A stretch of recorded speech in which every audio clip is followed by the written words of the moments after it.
వీక్షకులందరికీ నమస్కారం. మాఘమాసము అంటే పాపాలని హరించేటువంటి మాసం.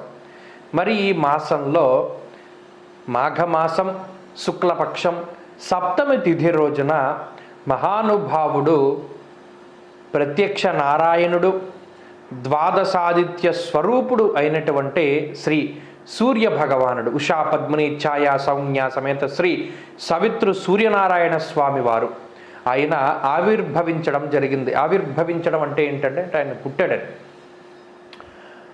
మాఘశుద్ధ సప్తమి రథసప్తమిగా పిలుస్తారు. మరి ఈ రథసప్తమి రోజున ఆచరించవలసినటువంటి కొన్ని ప్రత్యేకమైనటువంటి నియమాలు ఉన్నాయి. చాలామంది నోములు వ్రతాలు చేసుకునేటువంటి వారు నోములు పడతారు. చాలామంది నందికేశవులు నోమని, లేకపోతే ఇంకో చాలా రకాలైనటువంటి నోములు ఉన్నాయి. ఆ నోముల్ని రథసప్తమి రోజున పడతారు. ఆ రోజు పట్టచ్చు ఉత్తరాయణంలో. ఇది చాలా మంచిది. దీని కాకపోతే మహాశివరాత్రి ఆ రోజున పడతారు. అయితే మరి ఈరోజు ఆచరించవలసినటువంటి నియమం అసలు ఎందుకు ఆచరించాలండి రథసప్తమి అంటే? ఆరోగ్యం భాస్కరాదిచ్చేత్ అన్నారు. మనందరికీ కూడా తెలుసు, మన శరీర ఆరోగ్యం బాగుండాలి అంటే సూర్యోపాసన చెయ్యాలి. ఇప్పటికీ సూర్యోపాసన చేస్తూ సూర్య నమస్కారాలు చేస్తూ ఉండేటువంటి వారికి విశేషమైనటువంటి ఆయుర్భాగ్యాలు వారికి ఉన్నాయి.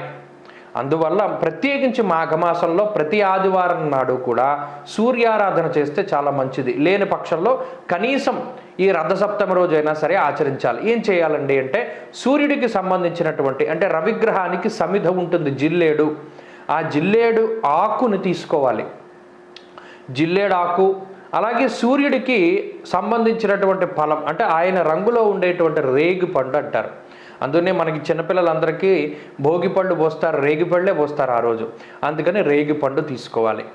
ఈ జిల్లేడాకుని రేగి పండుని కూడా నెత్తి మీద పెట్టుకోవాలి. ఆ రోజు ఉదయం స్నానం చేయడానికి మునుపు ఈ నెత్తి మీద పెట్టుకుని చక్కగా అప్పుడు తలార స్నానం చేయమన్నాడు.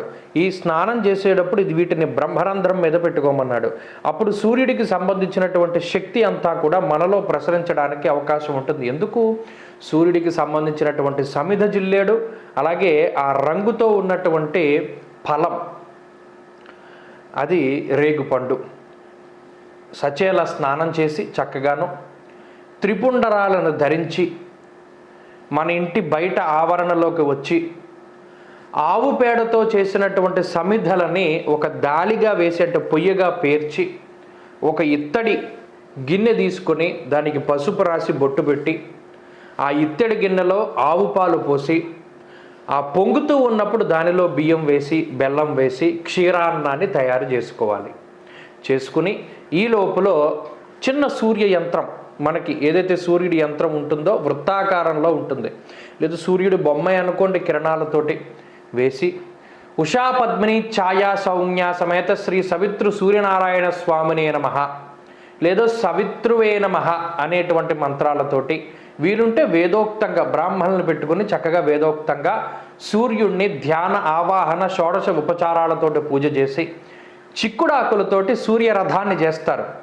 ఆ రథాన్ని చేసి ఈ వండినటువంటి ప్రసాదాన్ని ఈ పూజాది కార్యక్రమాల అనంతరం చిక్కుడాకుల్లో పెట్టి స్వామివారికి నివేదన చేసి వాటిలో స్వామివారివి 7 గుర్రాలు, అగ్నిహోత్రానికి సూర్యుడికి 9 ఆకులు అగ్నిహోత్రంలో వేసేసి మిగతా ప్రసాదాన్ని ఆ గిన్నెలో వండుకున్నటువంటి దానిలో కలిపి దానిని ప్రసాదం కింద స్వీకరించి ఆ రోజు ఎవరైతే ఈ ప్రసాదాన్నే తీసుకుంటూ ఉపవాస దీక్ష చేస్తారో వారికి పరిపూర్ణమైనటువంటి సూర్యానుగ్రహం కలుగుతుంది.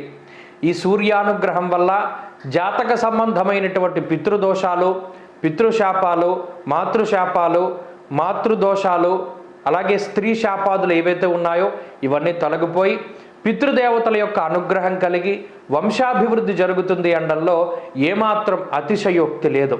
అలాగే ఎముకలకి సంబంధించినటువంటి వ్యాధులకి, వంశపారంపర్యంగా వచ్చేటువంటి సంపద అంతరించిపోతూ బాధపడుతూ ఉన్నటువంటి వారు, అలాగే తండ్రికి సంబంధించినటువంటి ఆరోగ్య పరిస్థితులు బాగా లేనటువంటి వారు, అలాగే వంశపారంపర్య వ్యాపారాలు బాగా లేకపోయినటువంటి వారు, వంశపారంపర్య ఆస్తులు సరిగా రానటువంటి వారు ఎవరైతే ఉన్నారో, అలాగే ఉత్సాహభంగం కలిగి నీరసంతో బాధపడుతూ ఉండేటువంటి వారు, వీరందరూ ఎవరైతే ఉన్నారో వారందరూ కూడా చక్కగా నేను చెప్పినటువంటి విధానంలో గనక సూర్యుడిని ఆరాధన చేసి ఆదిత్య హృదయం కానీ సూర్యాష్టకాన్ని కానీ పారాయణ చేస్తారో వారికి ఉండేటువంటి రకరకాలైనటువంటి అన్ని సమస్యలు కూడా తొలగిపోవడానికి అవకాశం ఉంటుంది. ఇందులో ఏమాత్రం అతిశయోక్తి లేదు. కాబట్టి ఈరోజు ఈ రథసప్తమి రోజు చక్కగా సూర్యారాధన చేసి సూర్య భగవానుడి యొక్క పరిపూర్ణమైనటువంటి అనుగ్రహానికి పాత్రులు కండి.